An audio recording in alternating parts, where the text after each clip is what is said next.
మొన్న అనంతపురంలో super 6 super hit సభ complete అయిపోయింది కదా. అయితే దీంట్లో భాగంగా చంద్రబాబు నాయుడు గారు ఎవరైతే రాష్ట్రంలో ఆటో డ్రైవర్లు ఉంటారో వాళ్ళందరూ కూడా ఒక బంపర్ ఆఫర్ ఇచ్చారని చెప్పాలి.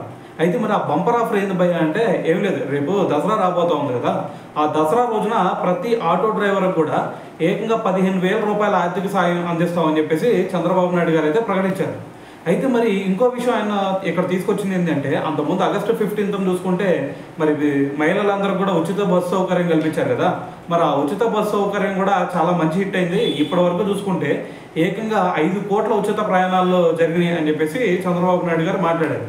ఇంకో విషయం తీసుకొస్తుంది ఏంటంటే, ఇక్కడ ఏదైతే మరి రేపు దసరా రోజున ఆటో డ్రైవర్లు అందరూ కూడా ఈ 15,000 రూపాయలు అందిస్తా అన్నారు కదా.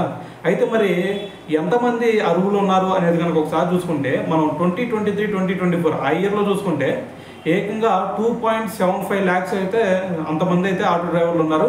వాళ్ళందరూ కూడా మరి దీనివల్ల లబ్ధి చెందుతారు. అయితే ఇప్పుడు వచ్చేసరికి ఆ రేట్ ఇంకా పెరిగే ఛాన్స్ ఉంది. అంతకుముందు 2.75 lakhs ఉంటే ఇప్పుడు వచ్చేసరికి 2.90 lakhs అంతమంది అయితే పెరిగే ఛాన్స్ ఉందని చెప్పేసి ఒక అంచనా అయితే వేశారనమాట.